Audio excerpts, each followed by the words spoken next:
በስመ አብ ወወልድ ወመንፈስ ቅዱስ አሐዱ አምላክ አሜን።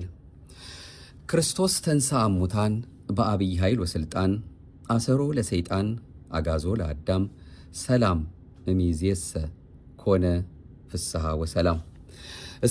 እስከ ዛሬዋ ዕለት እስከ ጰራቅሊጦስ ድረስ ይህንን ሰላምታ ስንለዋወጥ ሰነበትን። በነጻች በጎላች በተረዳች በአንዲቷ የተዋህዶ እምነታችን ስንመላለስ እርሱ የምህረት ጌታቸው መድኃኔዓለም በነገረን ባስተማረን መልኩ ቅድስት ቤተ ክርስቲያናችንም ኑሩበት ሕይወት ይሆናችሁ ብላ በመከረችንና በመራችን መሰረት ይህንን ሰላምታ ይኸው ስንለዋወጥ ቆይተን የዘንድሮውን ዓመት የ2018 ዓመተ ምህረትን የጰራቅሊጦስን በዓል ግንቦት 23 ቀን ለማክበር ደረስን። ይህንን ታላቅ በዓል ምክንያት በማድረግ ከ9ኙ የጌታችን አበይት በዓላት አንዱ የሆነውን ለሁላችንም በእውነት ለመጽናናታችን በሃይማኖት እንድንጸና በምግባር እንድንቀና በመንገድ በሐሳባችን ሁሉ ቅዱሱ መንፈስ እየመራን ነውና የምንመላለሰው የምንኖረውም ይሄ ቅዱስ መንፈስ ለሐዋርያት የወረደው ምን ትርጉም አለው በውስጡ ከየቱ ጀምረን የቱ ጋር እንድረስ የሚል እጅግ በጣም ሰፊ የሆነ ትርጓሜ ያለው ስለሆነ ለዛሬ በክፍል 1 እሱ አምላካችን የፈቀደልንን እንደመነሻ አድርገን የጰራቅሊጦስ በዓልን ለምን እንደምናከብር ከመጽሐፈ ስንክሳራችን እንደተለመደው እንነሳና ሌሎች የሚመሰጠሩ እጅግ በጣም ሰፊ ትርጉም ያላቸውን መልእክቶቻችንን ደግሞ 1 2 3 እያልን እንግዲህ ከዛሬ በመጀመር ለተወሰነ ጊዜ ይህንኑ በመነጋገር እንቆያለን። አምላካችን በሕይወት በጤና ጠብቆ ዓመቱን በሰላም አሳልፎ ብርሃነ ትንሣኤውን ብርሃነ ዕርገቱን አሳይቶ ከአዛኝት እናቱ ከመብርሃን ከንጽሕት ቅድስት ድንግል ማርያም ከደብረ ምጥማቅም ረድኤት በረከትን ይኸው አሳትፎን ለበዓለ ጰራቅሊጦስ በሕይወት በጤና ጠብቆ ስላደረሰን ከምንም ነገር በላይ ለሱ የሚገባው እናመሰግንበት ዘንድ በፈጠረልን አንደበት ክብር ምስጋና ላንተ ይሁን ማለት ነውና አሁንም ከአጥናፍ እስከ አጥናፍ ከጠዋት እስከ ማታ ከዘላለም እስከ ዘላለም ከፀሐይ መውጫ እስከ ፀሐይ መጥለቂያ ድረስ የመድኃኔዓለም የኢየሱስ ክርስቶስ ገናና ስሙ የከበረ የተመሰገነ ይሁንልን። ርርተ ህሊና ርርተ ልቦና አንዳችም ነውር የሌለባት እንዳይነ ጥቅሻ ጸሎት ልመናዋ ዘወትር የሚደርስልን እመብርሃን እናቱም ይህችን ቀን ለማየታችን ምክንያተ ድህነትና አማላጅቱ ልመናዋ ጸሎቷ ስለደረሰልን ለፍጥረት ሁሉ በሚራራው ልቦናዋ ስለምታስበን ስሟ የከበረ የተመሰገነ ይሁንልን። የቅዱሳኑ ሁሉ ጸሎታቸው፣ ረድኤታቸው፣ አማላጅነታቸው፣ ተራዳይነታቸው፣ ምልጃቸውም አብሮ ስላለን አምላካችን አሁንም ቅዱሳንን ስለሰጠን ለሱ የሚገባውን ምስጋና እናደርሳለን። የቅዱሳን አምላክ አሁንም ስሙ የከበረ የተመሰገነ ይሁን።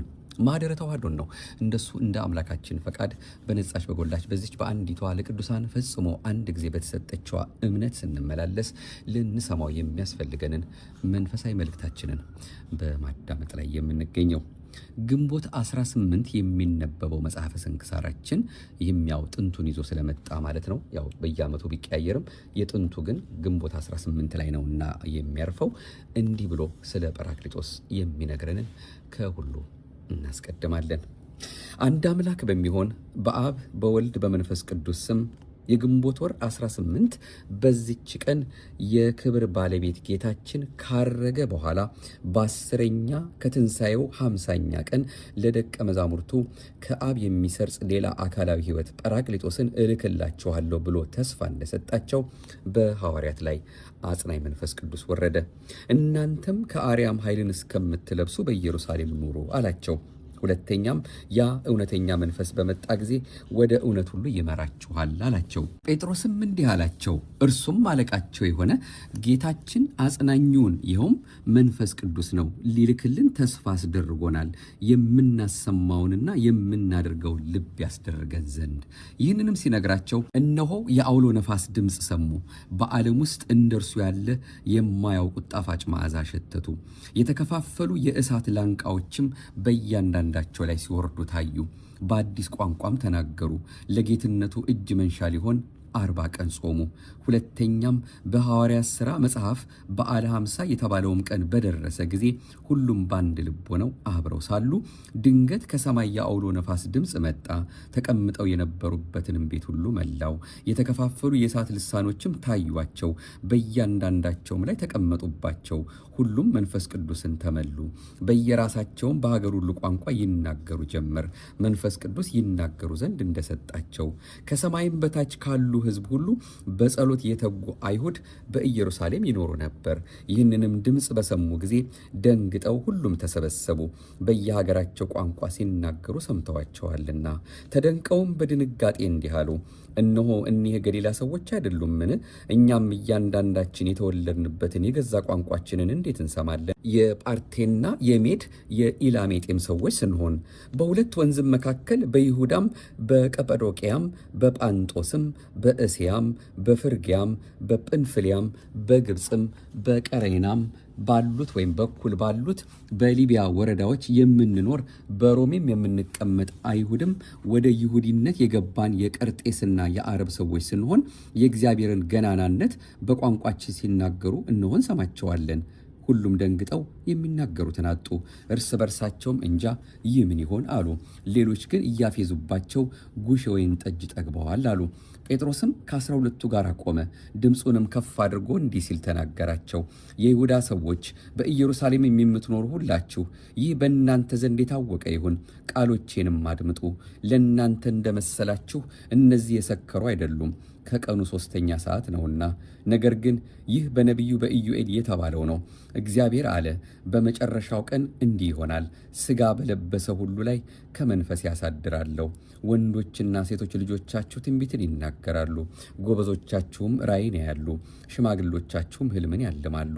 ደግሞም በዚያ ወራት በወንዶችና በሴቶች ባሪያዎቼ ላይ መንፈስ ቅዱስን አሳድራለሁ፣ ትንቢትን ይናገራሉ። ድንቆችን በላይ በሰማይ ምልክቶችንም በታች በምድር እሰጣለሁ። ደምም እሳትም የጢስ ጭጋግም ይሆናል።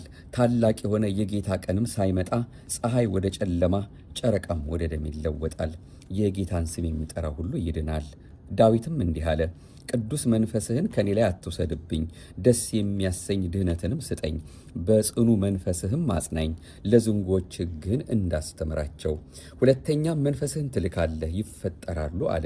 ደግሞም ቅዱስ መንፈስህ በጽድቅ መንገድ ይምራኝ አለ።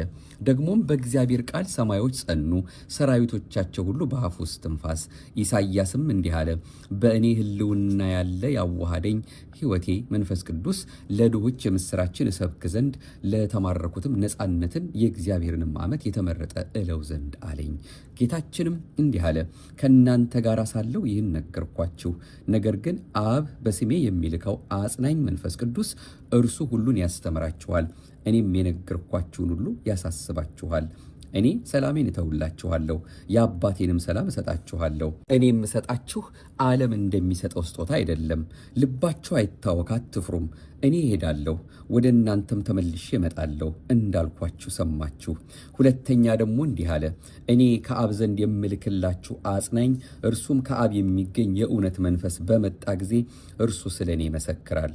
እናንተም ደግሞ ከመጀመሪያ ከእኔ ጋር ኖራችኋልና ምስክሮቼ ናችሁ። እንዳትሰነካከሉ ይህን ነግሬያችኋለሁ። ከምኩራባቸው ያወጧችኋል። ከዚህም በላይ ደግሞ የሚገላችሁ ሁሉ ለእግዚአብሔር መሥዋዕትን እንደሚያቀርብ የሚመስልበት ጊዜ ይመጣል። እኔም እውነት እነግራችኋለሁ፣ እኔ ብሄድ ይሻላችኋል። እኔ ካልሄድኩ ግን አጽናኙ መንፈስ ቅዱስ ወደ እናንተ አይመጣምና፣ ከሄድኩ ግን እርሱን እልክላችኋለሁ። እርሱም መጥቶ ስለ ኃጢአት፣ ስለ ጽድቅም ስለ ፍርድም ዓለምን ይወቅሰዋል። ስለ ኃጢአት በእኔ አላመኑምና፣ ስለ ጽድቅም ወደ አብ እሄዳለሁና እንግዲህም አታዩኝምና፣ ስለ ፍርድም የዚህ ዓለም ገዢ ይፈረድበታልና አላቸው። የምነግራችሁም ገና ብዙ አለኝ፣ ነገር ግን ዛሬ ልትሸከሙት አትችሉም። እርሱ የእውነት መንፈስ በመጣ ጊዜ ወደ እውነት ሁሉ ይመራችኋል። የሚሰማውን ሁሉ ይናገራል እንጂ ከራሱ አይነግርምና የሚመጣውንም ይነግራችኋል። እርሱ እኔን ይገልጣል፣ ከእኔም ገንዘብ አድርጎ ይነግራችኋልና። ለአባቴ ያለው ሁሉ የእኔ ገንዘብ ነውና፣ ስለዚህ ከእኔ ገንዘብ አድርጎ ይነግራችኋል አልኳችሁ። ጥቂት ጊዜ አለ አታዩኝም፣ ደግሞም ጥቂት ጊዜ አለ ታዩኛላችሁ። ወደ አብ እሄዳለሁና። ደቀ መዛሙርቱም እርስ በርሳቸው እንዲህ ተባባሉ፣ ምንድን ነው ይህ ነገር? ጥቂት ጊዜ አለ አታዩኝም፣ ደግሞም ጥቂት ጊዜ አለ ታዩኛላችሁ፣ ወደ አብ እሄዳለሁና የሚለን። ጌታችን ኢየሱስም ሊጠይቁት እንደሚሹ አወቀባቸው፣ እንዲህም አላቸው፣ ስለዚህ ነገር እርስ በርሳችሁ ትመራመራላችሁን? ጥቂት ጊዜ አለ አታዩኝም፣ ደግሞም ጥቂት ጊዜ አለ ታዩኛላችሁ ስላልኳቸው እውነት እውነት እላችኋለሁ እናንተ እንደምታዝኑ እንደምታለቅሱ ዓለም ደስ ይለዋል። እናንተ ግን ታዝናላችሁ፣ ነገር ግን ሐዘናችሁ ደስታ ይሆናችኋል። ሰው የሆነበትንም ሥራ በፈጸመ ጊዜ ሂዱና አሕዛብንም ሁሉ አስተምሩ፣ ስታጠምቋቸውም በስመ አብ ወወልድ ወመንፈስ ቅዱስ በሉ፣ ያዘዝኳችሁን ሁሉ እንዲጠብቁ አስተምሯቸው። እኔም እስከ ዓለም ፍጻሜ በዘመኑ ሁሉ ከእናንተ ጋር እኖራለሁ አላቸው።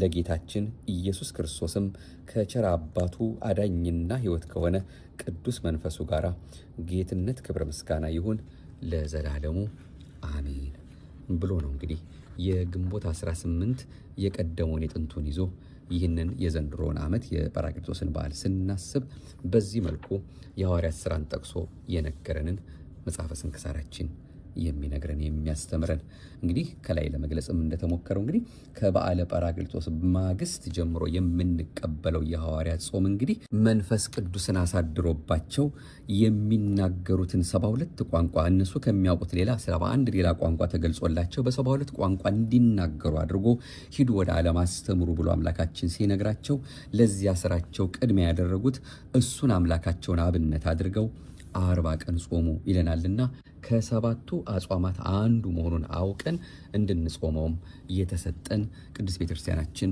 ለሁላችንም በአዋጅ ደንግጋ ያስቀመጠችልን ስለሆነ ሁላችንም እነዚህን 7 አጽዋማት አክብረን መጾም ስለሚገባን ይሄም አንዱ እንግዲህ ግንቦት 24 2018 ተቀብለን ሐምሌ 5 ቀን የምንፈጽመው ነው ማለት ነው። አንዳንድ ጊዜ ሰዎች በዚህ ጉዳይ በብዙ መልኩ ስለሚፈተኑ ነው የቄስ ጾም ነው የጳጳስ ጾም ነው እኛን አይመለከትም የሚሉ የተለያዩ አስተያየቶች ስለምንሰማ ነው።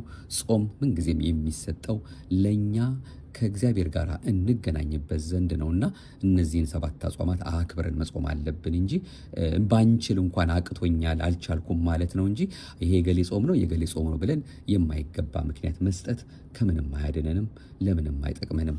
ባይሆን እንዲህ ችግር አለብኝ ህመም አለብኝ እናንተ ጾሙልኝ አስቡኝ እኔም እንደዚህ እንደናንተ እንድጾም ተብሎ ባለን ድካም ካለብን ነው እንጂ ማንም ሰው አቅሙ እስካለው ድረስ እንደስከዛሬው ሁሉ በፍልሰታም በሁዳዴም በረቡዕ ዓርቡም በሌሎችም አጽዋማት እንደምናደርገው ይህንንም አክብረን በሰላም ጀምረን እንድንፈጽመው ያስፈልገናልና ይህንን ጾም እንደው ጠቆም አድርገን ለማለፍ ያህል ነው። ብዙ ጊዜ በዚህ ጾም በተለይ የሚፈተኑ የማይገባም ነገር የሚናገሩ ወገኖች ስላሉ ጾሙ ቅድስት ቤተክርስቲያናችን ካወጀቻቸው 7 አጽዋማት አንዱ መሆኑን አውቀን እንድንኖርበት እንድንጠቀምበት የሚያስፈልግ መሆኑን እንዲሁ ማሳሰቢያ ለመስጠት ያህል ነውና በዚህ መልኩ እንድንይዘው ያስፈልገናል።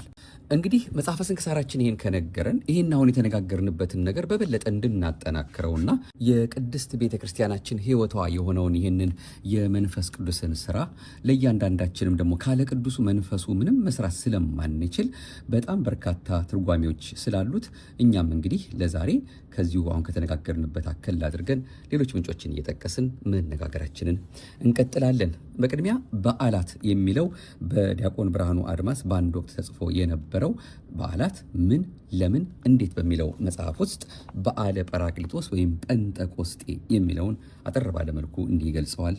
ይህን መነሻ አድርገን ሌሎቹንም በተከታታይ መከታተላችንን እንቀጥላለን። ጴንጠቆስጤ ቃሉ የግሪክ ቃል ነው። ትርጓሜውም 50ኛ ማለት ነው። ጰራቅሊጦስ ማለትም በጎን የሚቆም የሚረዳ፣ የሚያጽናና ማለት ነው። በብሉይ ኪዳን በዓላት ውስጥ እንግዲህ አይሁድ የፋሲካ በዓላቸውን ካከበሩ በኋላ 50ውን ቀን የነፃነት በዓላቸው አድርገው ከሰነበቱ በኋላ 50ኛዋን ቀን በተለየ ሁኔታ በዓለ ሰዊት ብለው ያከብራሉ።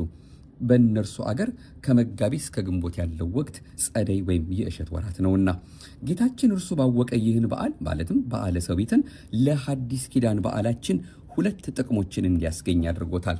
የመጀመሪያው ለበዓለ ጰራቅሊጦስ ምሳሌ፣ መንገድ ጠራጊ፣ መተርጎሚያ፣ ማሳመኛ መሆኑ ነው።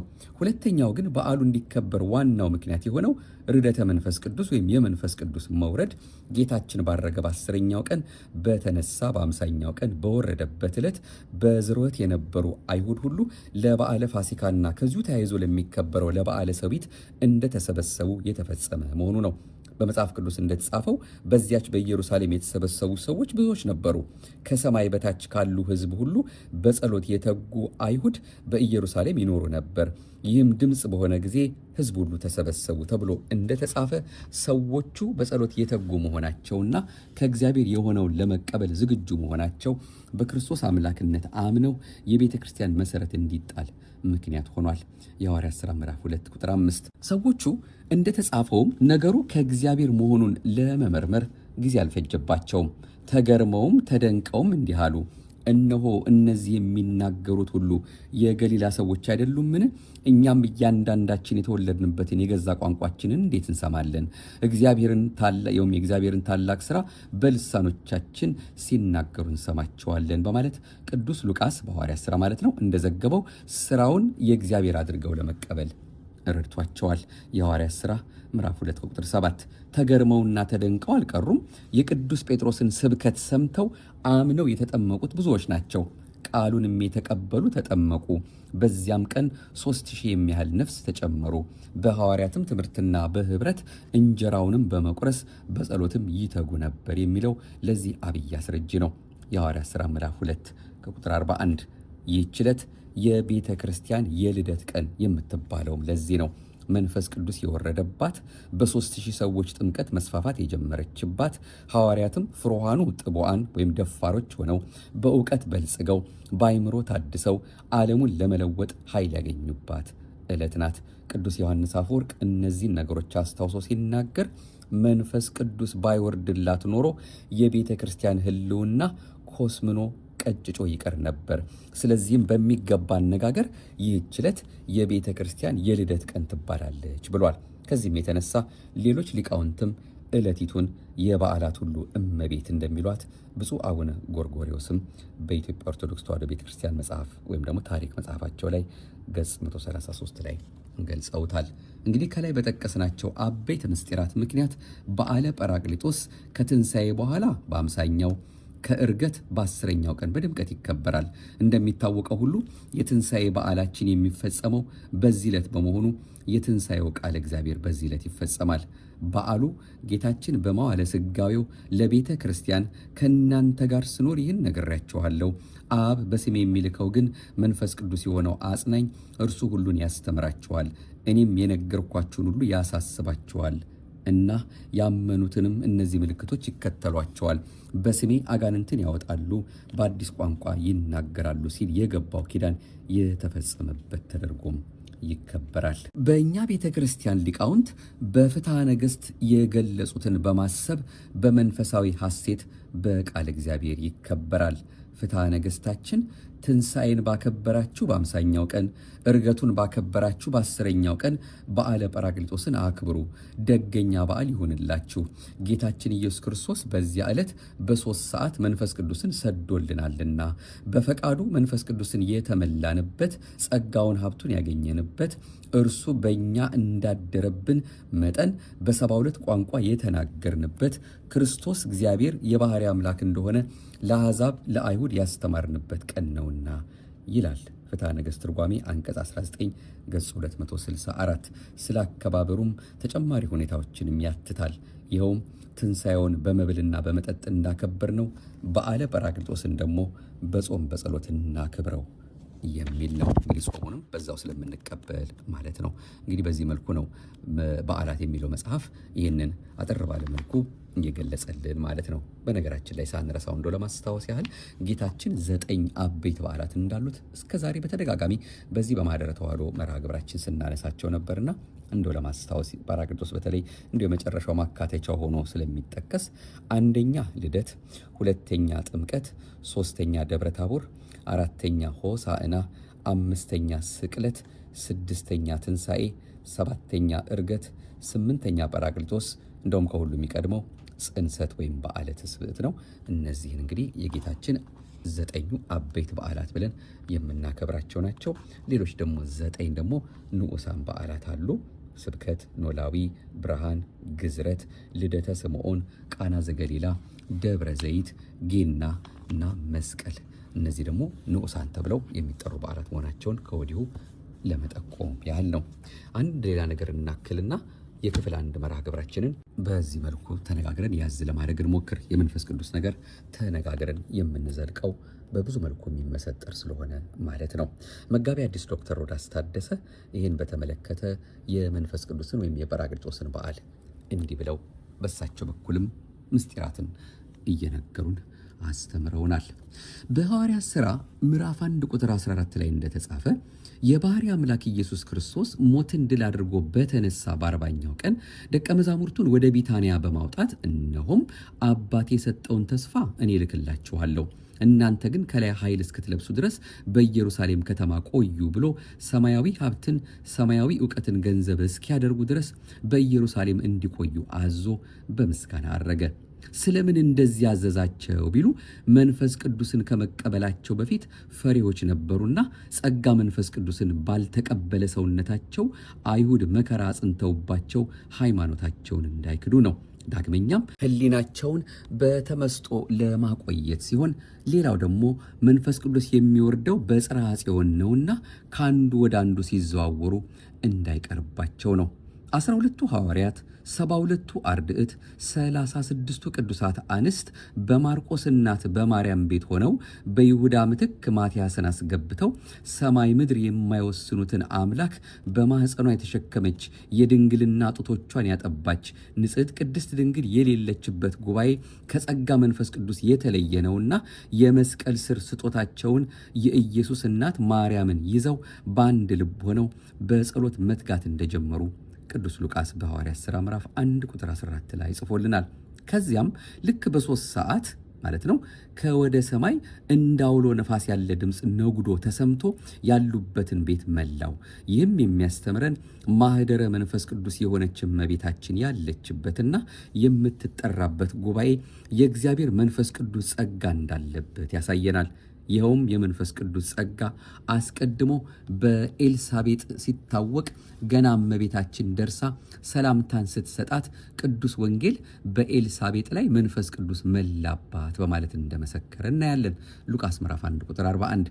ጌታ ባረገ በ10ኛው ቀን መንፈስ ቅዱስ ስለምን ወረደ ቢሉ አንደኛ 10ሩን ሕዋሳት 10ሩን ቃላት በእውነት ብንጠብቅ ጸጋ መንፈስ ቅዱስ እንደሚሰጠን ለማጠየቅ ሲሆን፣ ሁለተኛው ደግሞ ከ10ኛው ማዕረግ የገባን እኛ ነበርንና ከጥንተ ቦታችን ክብራችን እንደተመለስን ለማጠየቅ ነው። ይኸውም ለሐዋርያት በአምሳለ ነፋስ የተገለጠው መንፈስ ቅዱስ ነው። ለምን በነፋስ አምሳል ተገለጸ ቢሉ መተርጉማነ መጻሕፍት ወይም መጽሐፍተ ሐዲሳት እንዲህ ብለው ያመሰጥሩታል። ነፋስ ረቂቅ ነው፣ መንፈስ ቅዱስም ረቂቅ ነውና። ነፋስ ኃያል ነው፣ መንፈስ ቅዱስም ኃያል ነውና። ነፋስ ፍሬውን ከገለባው ይለያል፣ መንፈስ ቅዱስም ጻድቃንን ከኃጥአን ይለያልና። ነፋስ በምልአት ሳለ አይታወቅም፣ ባህር ሲገስጽ ዛፍ ሲያናውጥ ነው እንጂ። መንፈስ ቅዱስም በምልአት ሳለ አይታወቅም፣ ቋንቋ ሲያናግር ምስጢር ሲያስተረጉም ነውና። ነፋስ መንቅሂ ነው፣ መንፈስ ቅዱስም መንቅሂ ነውና። ነፋስ መዓዛ ያመጣል፣ መንፈስ ቅዱስም መዓዛ ጸጋን ያመጣልና ነው። ከዚያም ደግሞ እንደዚሁ እንደ እሳትም የተከፋፈለ ልሳን ሆኖ በእያንዳንዳቸው ላይ ተቀምጦባቸዋል። ይኸውም ልሳን ላንቃ ማለት ቋንቋን ማውጫ መነጋገሪያ እንደሆነ ሁሉ ሰዎች የሚግባቡበት ትክክለኛ መግባቢያ የሆነ ሊጻፍ ሊሰማ ሊያግባባ የሚችል የቋንቋ ሀብትን መንፈስ ቅዱስ በእሳት ላንቃ አምሳል አሳድሮባቸዋል። መንፈስ ቅዱስ በእሳት አምሳል መውረዱ ምሳሌነት ያለው ነው። ይኸውም እሳት ምሉ ነው፣ መንፈስ ቅዱስም ምሉ ነውና። እሳት በምላቱ ሳለ ቡላድ ካልመቱ አይገለጽም። መንፈስ ቅዱስም ቋንቋ ሲያናግር ምስጢር ሲያስተረጉም እንጂ አድሮ ሳለ አይታወቅምና። እሳት ከቡላዱ ሲወጣ በመጠን ነው፣ ኋላ በእንጨት እያቀጣጠሉ ያሰፉታል። መንፈስ ቅዱስም በ40 በ80 ቀን በጥምቀት ሲሰጥ በመጠን ነው፣ ኋላ በሥራ ያሰፉታልና። እሳት ጣዕምን መዓዛን ያመጣል፣ መንፈስ ቅዱስም ጣዕመ ጸጋን መዓዛ ጸጋን ያመጣልና። እሳት በመጠኑ የሞቁት እንደሆነ ሕይወት ይሆናል፣ ከመጠን አልፎ ቢሞቁት ያቃጥላል። መንፈስ ቅዱስም በሚገባ በተጻፈው የመረመሩት እንደሆነ ሕይወት ይሆናል፣ በማይገባ ከተጻፈው ወጥተው የመረመሩት እንደሆነ ይቀስፋልና። እሳት ያቀረቡለትን ያቃጥላል፣ መንፈስ ቅዱስም የጸለዩትን ጸሎት ያቀረቡለትን መሥዋዕት ይቀበላልና። እሳት ውሃ ገደል ካልከለከለው ሁሉን ላጥፋ ቢል ይቻለዋል፣ መንፈስ ቅዱስም ቸርነቱ ካልከለከለው ሁሉን ላጥፋ ቢል ይቻለዋልና። እሳት ዱር ይገልጻል፣ መንፈስ ቅዱስም ምስጢርን ይገልጻልና። እሳት የበላው መሬት ለእህል ለተክል ይመቻል፣ መንፈስ ቅዱስም ያደረበት ሰውነት ለገድል ለትሩፋት ይመቻልና። እርሱ ባወቀ በእሳትና በነፋስ አምሳል ወርዷል። ከዚያም በሁሉም መንፈስ ቅዱስ መልቶባቸው ዓለም በሚሰማው ሁሉም በሚረዳው በ72ቱ ቋንቋ ተናግረዋል። በሐዋርያት 72 ቋንቋ አልተከፈለባቸውም። የቀሩት ግን ከ15 በታች የወረደ የለም እንጂ 20ም 30ም 40ም 50ም 60ም የተገለጠላቸው አሉ። እስራኤል ከምርኮ መልስ በኋላ በወደዱት አገር በሕጋቸው ይኖራሉ። ለበዓለ ፋሲካ ወደ ኢየሩሳሌም ይመጣሉ። በዓለ ፋሲካን አክብረው ከዚያ አያይዘው 7 ሱባኤ ቆጥረው በ50ኛይቱ ዕለት በዓለ ሰዊትን ያከብሩ ነበርና በዓለ 50ን ለማክበር ከየዓለማቱ የመጡት በእጅጉ ተገርመው እኛም እያንዳንዳችን የተወለድንበትን የገዛ ቋንቋችንን እንዴት እንሰማለን ብለው ከላይ እንደገለጽ ነው ማለት ነው። በዚያ መልኩ እንደተደነቁ የምናየው ነው። ያን ጊዜ ቅዱስ ጴጥሮስ ተነስቶ ነው ነቢዩ ኢዩኤል በምዕራፍ 2 ቁጥር 28 ላይ የተናገረውን ጠቅሶ ከዚህም በኋላ እንዲህ ይሆናል፣ መንፈሴን በሥጋ ለባሽ ሁሉ ላይ አፈሳለሁ፣ ወንዶችና ሴቶች ልጆቻችሁም ትንቢት ይናገራሉ፣ ሽማግሌዎቻችሁም ሕልምን ያልማሉ፣ ጎበዞቻችሁም ራእይን ያያሉ። ደግሞም በዚያ ወራት በወንዶችና በሴቶች ባሪያዎች ላይ መንፈሴን አፈሳለሁ ብሎ የተናገረው መፈጸሙን ጠቅሶ ሰፋ አድርጎ ነገረ ክርስቶስን ቢያስተምራቸው ቃሉን ተቀብለው 3000 ሰዎች አምነው የተጠመቁት። ሊቃውንትም ይህንን በመያዝ በተለይ ከላይ እንደገለጽ ነው እነ ቅዱስ ዮሐንስ አፈወርቅ ዕለቷን የቤተ ክርስቲያን የልደት ቀን ብለዋታል።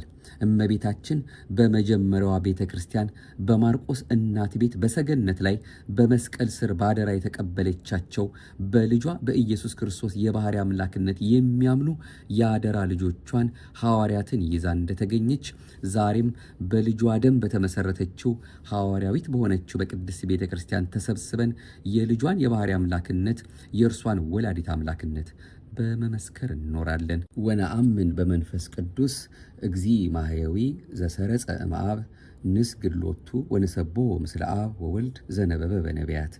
ጌታ ማህየዊ በሚሆን ከአብ በሰረጸ በመንፈስ ቅዱስ እናምናለን እንላለን። በጸሎት ሃይማኖታችን በነቢያት አድሮ የተናገረ ለእርሱ ከአብ ከወልድ ጋር እንስገድለት እናመስግነው አሜን ብለውናል። በእውነት በግሩም መልኩ መጋቢ አዲስ ዶክተር ሮዳስ ታደሰም ይህንኑ ታላቅ በዓል አጠር ባለ መልኩ ጽፈው እኛም እንደ አምላካችን ፈቃድ አግኝተን ወደ እናንተ ባደረስነው መልእክታችን መምህራችንን የሕይወትን ቃል ያሰማልን፣ በዕድሜ በጸጋ ይጠብቅልን። እንዲሁም ዲያቆን ብርሃኑ አድማስም ደግሞ በዓላት በሚለው እጅግ በጣም በርካታ በዓላትን እንዲሁ ጠቆም ባደረጉበት ዘርዘር አድርገው በጻፉበት መልእክታቸውም ደግሞ በተለየ መልኩ ስላስተማሩን በእውነት አምላካችን ለሁሉም መምህራን አስበ ቅዱሳን ያድልልን፣ የሕይወትን ቃል ያሰማልን፣ በዕድሜ በጸጋ ይጠብቅልን። እንደው እንደ መዝጊያ አድርገን መዝገበ ታሪክ የተባለው ደግሞ በመምህር ህሩይ ኤርምያስ ደግሞ በተጻፈው ሁለተኛው መጽሐፋቸው ላይ ደግሞ ጌታ በሚያርግ ጊዜ ደቀ መዛሙርቱን አንትሙሰ ንበሩ ሀገረ ኢየሩሳሌም እስከ ትለብሱ ኃይለ እምአርያም በሉቃስ ወንጌል ምዕራፍ 24 ቁጥር 49 ላይ ያለው ማለት ነው። ከአርያም ኃይልን እስክትለብሱ ድረስ እናንተ ግን በኢየሩሳሌም ቆዩ ብሏቸው ነበርና ቀድሞ ተናግሮ የማያስቀር ምሎ የማይከዳ ነውና አምላካችን ይህን ሊፈጽም ባረገ በ10ኛው በተነሳ በ50ኛው ቀን ጰራቅሊጦስን እንደሰደደላቸው ይነግረናል። ጰራቅሊጦስ ማለት መንፈሰ ጽድቅ፣ መንፈሰ ሕይወት፣ ባህርያዊ እስትንፋስ፣ አካላዊ ሕይወት፣ አካላዊ እስትንፋስ ማለት ነው ብለው በትርጓሜ ካስቀመጡልን በኋላ ሌሎች ከላይ የነገርናችሁን እስካሁን ያነሳናቸውን አትተው መጨረሻ ላይ ግን ይህ የተፈጸመ በ33 ዓመተ ምህረት በዚሁ ቀን በዕለተ እሁድ ነው።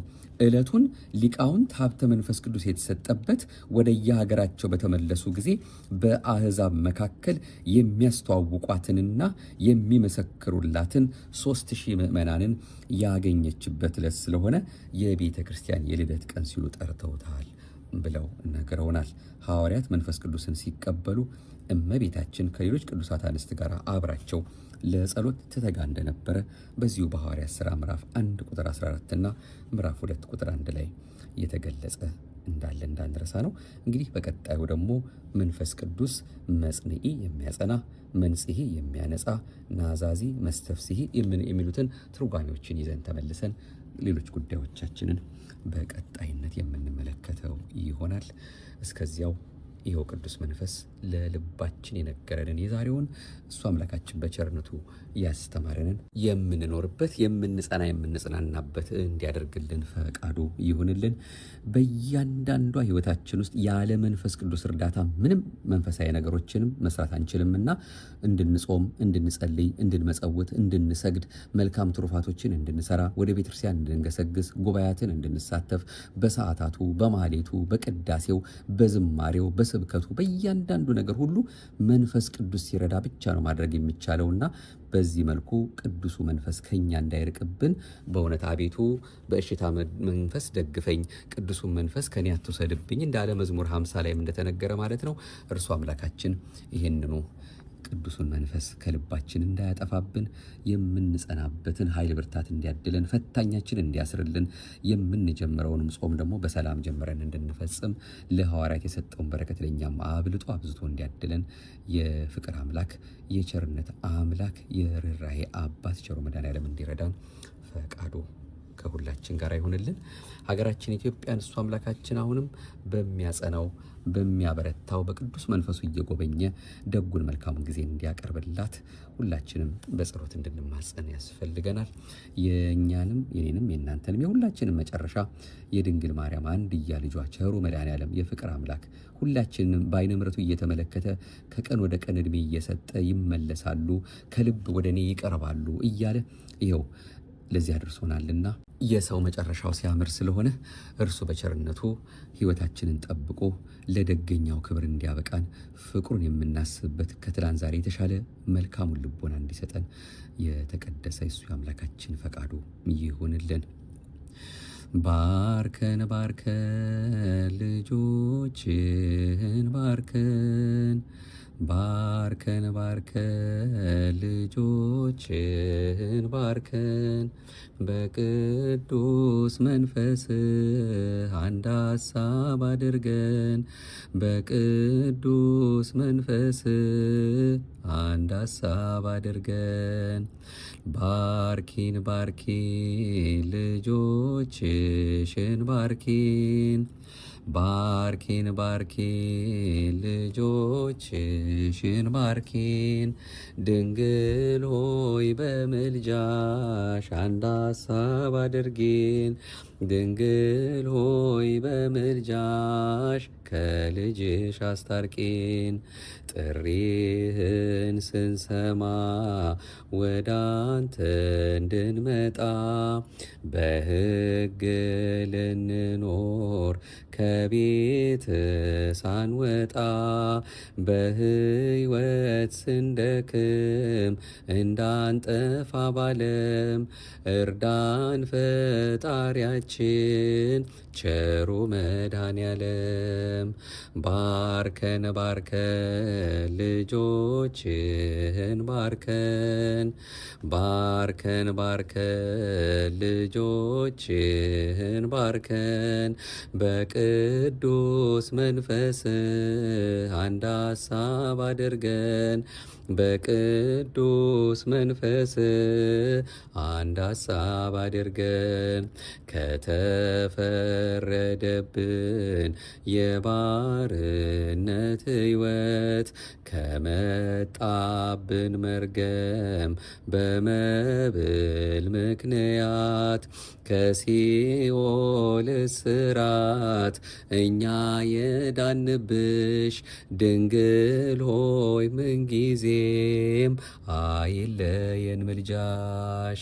ባርኪን ባርኪን ልጆችሽን ባርኪን ባርኪን ባርኪን ልጆችሽን ባርኪን ድንግል ሆይ በምልጃሽ አንድ ሐሳብ አድርጊን ድንግል ሆይ በምልጃሽ ከልጅሽ አስታርቂን። አንድነት ስናጣ ፍቅር ስትመነምን በምግባር ስንደክም ሲጎል እምነታችን በስጋችን ፈቃድ ወድቀን እንዳንጠፋ በምሕረት ጎብኘን አንተው ሁነን ተስፋ።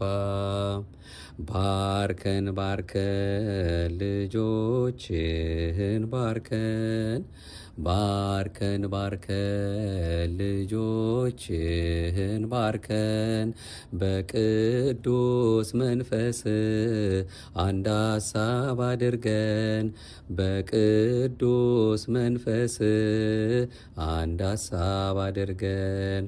ርርይተ ህሊና ቅድስት እናታችን አሳስቢ ሁልጊዜ ስለ ኃጢአታችን ሊያድነን ነውና ክርስቶስ መሞቱ።